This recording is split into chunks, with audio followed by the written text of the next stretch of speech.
Okay sir.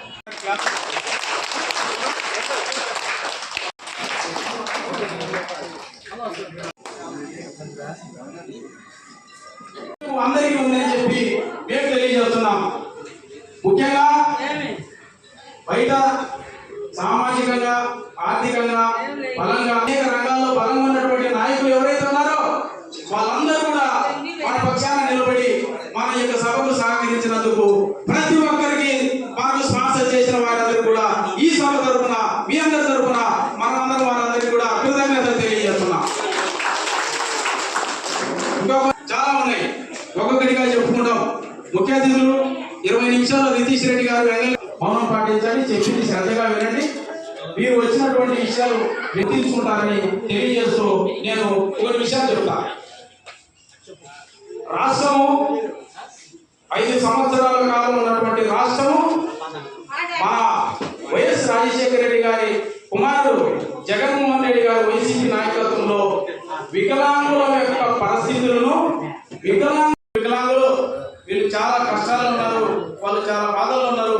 వాళ్ళ పరిస్థితిని ప్రభుత్వం ఖచ్చితంగా గమనిస్తుందని, మన బాధలు ఖచ్చితంగా సవివీనంగా వింటదని వాళ్ళకు వినిపించుకోవడానికే మనం యొక్క సభ ఏర్పాటు చేసినాం. దీనికి ఇంకో ముఖ్య కారణం మన రాష్ట్ర ముఖ్యమంత్రి వర్యులు, మన ఆంధ్రప్రదేశ్ రాష్ట్ర ముఖ్యమంత్రి వర్యులు నారా చంద్రబాబు నాయుడు గారు మన వికలాంగులందరికీ 3,000 రూపాయల నుండి 6,000 రూపాయలు పెంచిన శుభ సందర్భంగా ఈ యొక్క అభినందన సభను ఏర్పాటు చేయడం అనేది. కాబట్టి అందరము ఒకసారి కృతజ్ఞతలతో కోరుతున్నాం. ముఖ్యంగా ఈ యొక్క సభకు మరి ఎన్డీఏ కూటమి భాగస్వామ్యంతో రాష్ట్రంలో సంఖ్యను ప్రభుత్వం ఇక్కడ ఉన్నటువంటి రాష్ట్ర ప్రభుత్వాన్ని పాలించేటువంటి వ్యక్తులు ఈరోజు రాష్ట్ర ఇంతకుముందు ఏదో కరెంటు బిల్లు వలన లేదంటే ఇంకొకటో మీకు సాగు చెప్పి మీకు పెన్షన్ రాకపోవడం కానీ లేదా సర్టిఫికేట్ ఇవ్వకపోవడం కానీ జరిగేది. కానీ ఇప్పుడు ఎన్డీఏ ప్రభుత్వంలో అది జరగదని నేను ప్రగాఢ విశ్వాసం వ్యక్తం చేస్తున్నాను. ఎందుకంటే ఇక్కడ పవన్ కళ్యాణ్ గారి నాయకత్వం ఉంది, నారా చంద్రబాబు నాయుడు గారి నాయకత్వం ఉంది, అలాగే దేశవ్యాప్తంగా దేశాన్ని సుశామలం చేస్తున్నటువంటి నరేంద్ర మోడీ గారి నాయకత్వంలో ఇక్కడ ఎన్డీఏ కూడా ఉంది. కాబట్టి ఎవరు మీరు అధైర్యపడవద్దు. ప్రతి ఒక్కరికి ఏ సమస్య ఉన్నా సరే ఈ సమస్యను పరిష్కరించడానికి ఇక్కడ ఉన్న భద్రుల నాయకులు నితీష్ రెడ్డి గారు కానీ లేదా ఎన్డీఏ కుటుంబంలో ఉన్న జనసేన నాయకులు కానీ బీజేపీ నాయకులు కానీ ఎప్పుడైనా సరే మీకు అందుబాటులో ఉన్నారు. ప్రతి ఒక్కరికి ఈ రోజు ఏదో మీకు సభ అవసరమై ఇక్కడ వచ్చి కూర్చోబెట్టారు, ఇక్కడ ఏదో సభ అయిపోయిన తర్వాత మీకు పనులు పట్టించుకుంటారని కాదు.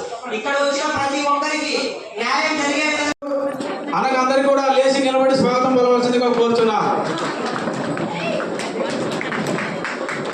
మన విభిన్న ప్రతిభావంతుల సమావేశానికి ఇచ్చేసిన నితీష్ రాజ్ సార్ గారికి ప్రత్యేకమైనటువంటి ఆహ్వానం తెలుపుతూ వేదికను అలంకరించవలసిందిగా కోరుతున్నాం. రాష్ట్రంలో ఇంతకుముందున్న ప్రభుత్వం గద్దెదించి మీరందరూ ఓట్లేసిన వాళ్ళందరికీ కృతజ్ఞతలు. నేను ఒకటే చెప్తాను, మీకు ఎంత చేసినా తక్కువే.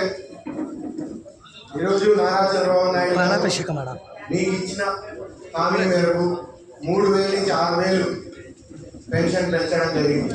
అందుకే మీరందరూ మా అధినాయకుడు మన ముఖ్యమంత్రి నారా చంద్రబాబు నాయుడు గారికి గట్టిగా అప్పట్లో కొట్టాలని నేను అందరినీ కోరుకుంటున్నాను. పైగా కిడ్నీ బాధితులకు అందరికీ 15,000 రూపాయలు శాశ్వతంగా ఇస్తామని మేనిఫెస్టోలో ఉన్న ప్రతి ఒక్క అంశం మీ అందరికీ తీర్చే బాధ్యత మా అందరిదని మీ అందరికి చెప్తున్నాను. పైగా బద్వేల్ తాలూకాలో ఆనాడు కానీ మేమందరం ఇక్కడ ఉన్న నాయకులు కార్యకర్తలు మేమందరం పాదయాత్ర చేసినప్పుడు ఈ ప్రాంత సమస్యలు అన్నీ మా పెద్ద వీరారెడ్డి గారి ఆశయాలు, విజయమ్మ గారి ఆశీస్సులతో మీ అందరి సహకారంతో చంద్రబాబు నాయుడు గారి దృష్టికి తీసుకెళ్ళి అందరికీ ఇక్కడ ఒకటే హామీ ఇస్తున్నా, పేదవాళ్ళు ఎవరైనా ఇబ్బంది పడకూడదు, ఇక్కడ మీ కాళ్ళ మీద మేము నిలబడాలా, మీ భవిష్యత్తు కోసం ఓటేయాలని మేము కోరడం జరిగింది. పైగా ప్రజా తీర్పులో మేము గౌరవిస్తున్నాం. కానీ మేము కూడా అందరూ చర్చించుకొని మీకు ఎటువంటి ఇబ్బంది ఆపద లేకుండా అందుబాటులో ఉండి మీ అందరి ప్రజలకు వచ్చి ఇక్కడ పరిపాలన అన్నిటికంటే ముందు కంటే చాలా బాగా ఉండేటట్టు చేస్తామని మీ అందరికి చెప్పడం జరుగుతుంది. ఈరోజు మీరందరూ ఈ హాల్ కూడా బహుశా చాలా మందికి తెలియదేమో, ఆ రోజు 2 దాతలు ఉంటాయి. మీకు ఒకటి ప్రసాద్ రెడ్డి అన్న గారు వాళ్ళ నాన్న జ్ఞాపకార్థం ఇచ్చినారు. బాధ అనేది మేము కూడా చెప్పుకోవాలా. మా ఇంట్లో కుటుంబ సభ్యులాగా మా కొడుకు చనిపోతే పిల్లలు ఎక్కడో అక్కడ తింటున్నారంటే ఆ రోజు ఈ హాల్ ఇచ్చినాం ఈ స్కూల్కి. ఏదైనా చేయాలనేది ఉండే నాకు కూడా బహుశా ఇది తొలి కార్యక్రమం, ఇది దైవ నిర్ణయమేమో. ఈ ప్రాంతానికి చేసేదానికి తొలి గవర్నమెంట్ వచ్చిన తొలి కార్యక్రమంలో ఇక్కడికే రావడం. అందుకే మీ అందరికీ ఎటువంటి సమస్య వచ్చినా మా దగ్గర తీసుకొని రండి. మీకు తీర్చివేసి సమస్య లేకుండా పరిపాలన ఇచ్చి మీ అందరికీ ఇబ్బంది లేకుండా చేసే బాధ్యత మాది అని మీ అందరికి మళ్ళీ భరోసా ఇస్తున్నాను. ఇక్కడ వచ్చిన వాళ్ళందరికీ ధన్యవాదాలు. కేటాయిస్తే మళ్ళీ దొంగల రాజ్యం, దోపిడీ రాజ్యం, ముఠా రాజ్యం వచ్చి మిమ్మల్ని మళ్ళీ దొంగలు దొరికినారు. ఇటువంటి పరిస్థితులు చూస్తా అంటే వైకల్యం అనేది, అంగవైకల్యం అనేది మన శరీరానికి, మన కాళ్ళు చేయడానికి కాదు. కాళ్ళు, చేతులు, బుద్ధి అన్ని చక్కగా ఉండి కూడా మన పట్ల అశ్రద్ధ వహిస్తూ వాళ్ళు ఇబ్బంది పెట్టే విధంగా వాళ్ళు తీసుకునే అసలైన అంగవైకల్యం వాళ్ళు. మీరు కాదు వైకల్యం, అసలైన అంగవైకల్యులు. కనీసం మన జీవనం ఎలా ఉంది? ఈరోజు సంఘటన ఏదైనా ఆసుపత్రికి పోతే వేల రూపాయలు ఖర్చు. ఎక్కడికైనా ఉండాలంటే ఒక బిడ్డ పెళ్లి చేయాలన్నా, సాంగ్యం చేయాలన్నా, ఒక ఆడపిల్ల కార్యక్రమం చేయాలన్నా కుటుంబంలో ఎన్నో ఖర్చులు. 3,000 4,000 సరిపోయే పరిస్థితి కాదు. ఎందుకంటే మా అన్నదమ్ముల కంటే అక్కచెల్లెలకు బాగా తెలుసు ఆ ఖర్చు యొక్క బాధ. ఇంటిని నడిపించేది రథసారథి ఆడదే కాబట్టి ఆడదే ఇంటికి వెలుగు. ఆ ఆడదానికే తెలుసు ఆ బాధ యొక్క కష్టాలు, బాధలు ఏది. ఇలానే ఉండేది. అలాంటిది ఒక్కసారిగా శ్రీ పవన్ కళ్యాణ్ గారు 2021లో ఇప్పటిలో వ్యతిరేక ఓటు చీలనివ్వను అన్నప్పటి నుంచి జగన్లో వణుకు స్టార్ట్ అయింది. వణుకుతో పాటు 2024 వరకు బీజేపీ, జనసేన, తెలుగుదేశం అంతి పట్టుకొని శ్రీ పవన్ కళ్యాణ్ గారు ఈ రోజు 2024లో మన ఇండియా కూటమి గెలిచిందంటే శ్రీ పవన్ కళ్యాణ్ గారు పెట్టిన అతిపెద్ద 2021లో వ్యతిరేక ఓటు తీయడానికి మాటనే. ఇవాళ చూడండి, ఎన్డీఏ కూటమి రాగానే మన దివ్యాంగులందరినీ గుర్తించి 3,000 పింఛను ఏకం 6,000 చేశారు. ఈ 6,000 కాకూడదు, 6,000 కాస్త 15,000 కావాలి, 15,000 కాస్త 25,000 కావాలి. అలానే మీరు దివ్యాంగులని ఎవరు అనుకోవద్దు. మీరు కష్టపడినట్టు రాష్ట్రంలో కానీ, దేశంలో కానీ, ప్రపంచంలో ఎవరు కష్టపడరు. మీరు కష్టపడినట్టుగా కాళ్ళు, చేతులు అన్ని సంఘంలో కూడా ఈరోజు ఇళ్లలో కూర్చొని పిల్లలు ఏడిపించుకుంటా, కట్టుకున్న భార్యను సరిగ్గా చూసుకోకుండా నటన చూపిస్తున్నారు. అలాంటిది అందరినీ మిమ్మల్ని అందరినీ ఇన్స్పిరేషన్ తీసుకోవాలి. ఈరోజు గుర్తు పెట్టుకోండి, మనకి ఎన్డీఏ కూటమిలో ఈ రోజు 6,000 పెన్షన్ వచ్చేది. అలానే మీరందరూ తిరుమలకి వెళ్తే ఇంతకు ముందు డైరెక్ట్ వెళ్ళిపోయే వాళ్ళు ఇవాళ పరిస్థితి మీరు 5-6 గంటలకు నిలబడుకోవాలి. అది కూడా ఎందుకంటే మీ అందరి మంచి కోసమే ఈ రోజు ఈ కార్యక్రమం అనేది మొదలు పెట్టారు. ఒక స్వార్థం కాలేదు.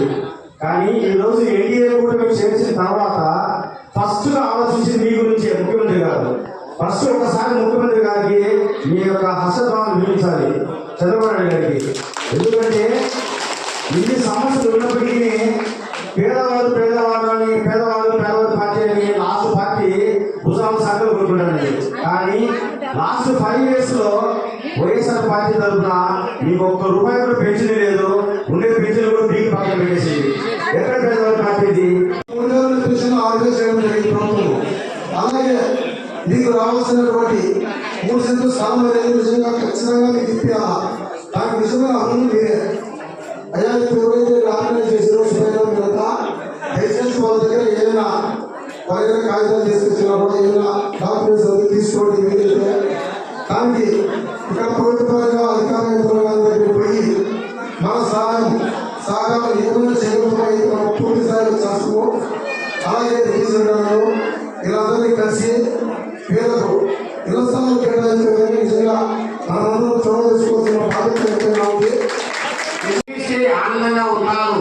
వాళ్ళకి ఎన్ని విధాలుగా 3 చట్టాలు వాహనం ఇచ్చినా కానీ వాళ్ళు సంతోషంగా పెడతారు. వాళ్ళు పింఛను లేని వాళ్ళకు పింఛను ఖచ్చితంగా సాక్షి ఇవ్వండి.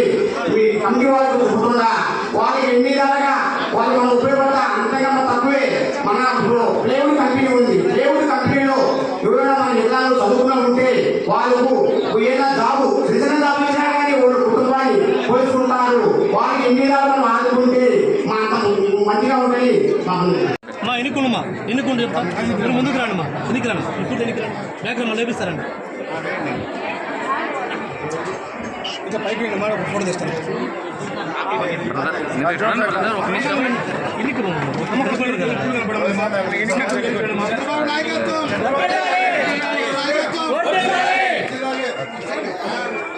చంద్రబాబు నాయుడు సార్ గారికి, చంద్రబాబు నాయుడు సార్ గారికి, నాయకత్వం, నాయకత్వం, నాయకత్వం, జై టీడీపీ, జై చంద్రబాబు, చంద్రబాబు నాయకత్వం, చంద్రబాబు నాయకత్వం, నాయకత్వం, జై చంద్రబాబు నాయుడు, జై.